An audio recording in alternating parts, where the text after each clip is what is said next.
Okay, here's our proposed ranked choice voting system. So we're assuming that we're doing the MSP and we're trying to see who we're sending to the transition team. It's time for the first vote. Where do all these names come from? They come from this candidates list right here. And this candidates list right now has Kevin C, Kevin M. Let's say I want to get rid of Kevin M because he doesn't want to be a candidate. So I'll delete that row right there. I'm going to go back to my form. You see that Kevin M is still here. How do we get rid of him? Well, this is live linked to that list. So if I go to my Form Ranger add-on and I start it, it should automatically get rid of him, and it did. So I don't have to do anything else, just start Form Ranger, takes Kevin M out of all of these lists. And so of course if I wanted to use this for an ICC vote, I could just change all the names and then open the thing up again. Alright, so now we have our questions and now we want to start doing some voting. I'm just going to clear some of these old values off the results for things that I've deleted before, but I'm going to leave this one here because we do need to have our formula. Okay, so that's just on the top. Okay, so we're going to now go into our form and we're going to do a couple of votes. So voter number 1 is going to say he wants Leslie to be first and Kevin C to be second and Peter to be third. I wonder why he would choose those people. Could he be on the ICC? I don't know. Let's try another one.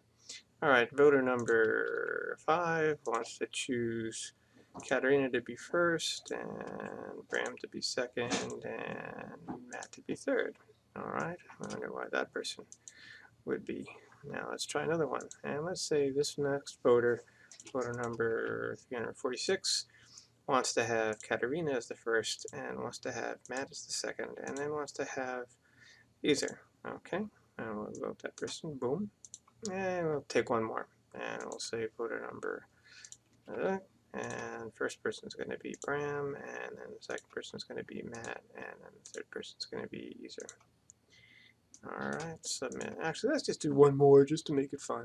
So we'll say voter number 2, and we'll say Katerina, and Ezer, and Bram. Boom. Submit. So you can see that a person could submit more than one answer. If I want to prevent that from happening, I can just go over here and say limit to one response, and then that would have been possible. Now, in my submission, I can see the previous responses. And as you can see, I get to see who the voters were, and I get to see what the votes were, but I can't connect the voter to the votes. I can just see who voted. So you could put real names here or whatever. The first one we're going to ignore. I should have deleted that, and I guess I could do it now. Let's just copy this formula down here, dunk, and then delete. Actually, that one didn't show up. That's voter number 23, so we're good. This only shows the votes that happen once I reset the form, so that's handy. Because that one was voter 23, and we don't see a voter 23 here. Oh, we do. 23-4? Let's see. Oh, that's this one. Yeah, so we don't see that one. Sorry, wasting your time. Alright, so what we can see is that the first choice, clear winner, is going to be Katerina, and then second choice, and then third choice. But we want to do this with ranked choice voting. So we grab all these names, these are the ones that we're counting right now, and we go to our ranked choice voting calculator. Where's that? Here. Let's see. Ranked choice voting calculator. Here's my ballots. And well, let's calculate all the winners.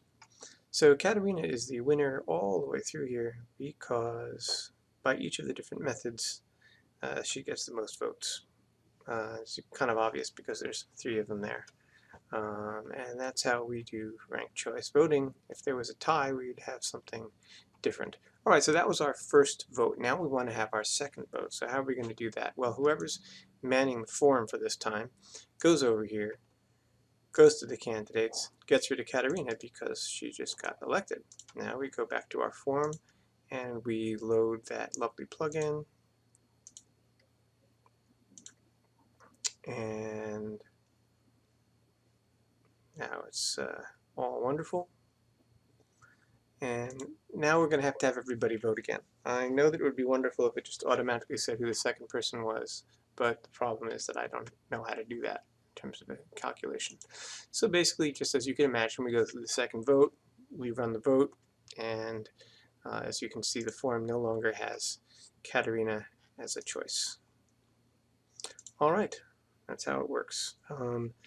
I think I can train Karen how to do this so that she can run this for the ICC, and I'll run it for the MSP.